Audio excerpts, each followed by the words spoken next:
Hi, it's Chris from West Country Motorhomes. We've had a number of phone calls into the premises today due to the cold weather, so I thought it was important to make this small little video to help you out reference about looking after your motorhome, i.e. draining down the water, out of the tanks, and a way of looking after your engine battery. Okay, we're going to start on the outside of the vehicle. This is draining down the main water tanks of the vehicle. So this is sort of represented with two taps, slightly different on all different models. So you may have to walk around and find one tap one side and one another. In this case, they're both on the same side. First here is our freshwater tank. It's representative of the blue tap. Just to open that up, you can drain that down exactly where it stands. There will also be a second tap, which is a grey tap. This grey tap is your wastewater. If you do have anything on board, please use the proper drain to dispose of this wastewater. But once again, open that up and drain it down.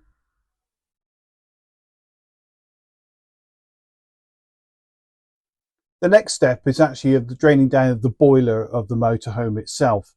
So we've now drained the outside tanks, we come inside, and it's a case of finding that boiler. In this particular case, the boiler is located under the fixed bed, which is normally the case if you have a fixed bed.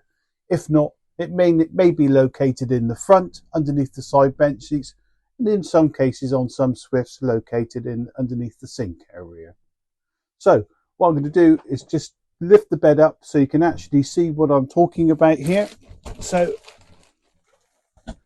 located underneath the bed here, you will see the boiler.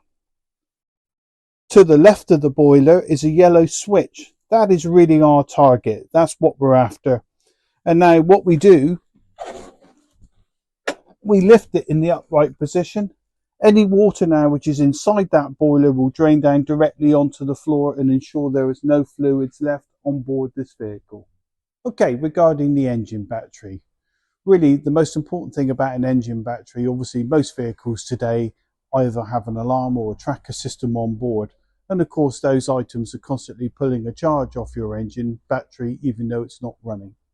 So the most important thing to ensure that those two items keep working, that you should either have your vehicle plugged in. So if your vehicle is able to charge the engine and the leisure battery via the mains hookup, wonderful. If you're unsure, contact us or the dealer you purchased the vehicle from. Our number is 01278761200. Alternatively, pop in at the branch and we can answer those questions for you. You need to be returning back to the vehicle about every 2 weeks to start it if you're unable to charge it via the mains hookup. So every 2 weeks, returning to the vehicle, starting it up, allowing that battery to recuperate. Finally, to sort of wrap this up really, if you do have a drop-down bed, electric drop-down bed, I do actually recommend you lower this down. Really, it's all about air circulation to ensure no damp sort of builds up around the bed area itself. And also, if you have soft furnishings, pillows, those are the things you could be taking out to avoid them getting damp. I hope that's been of use to you. If you have any questions, more than happy to answer them for you. You can contact us direct at West Country Motorhomes on 01278761200. And any of the staff here will be more than happy to answer that for you. Thank you again. Thanks for watching.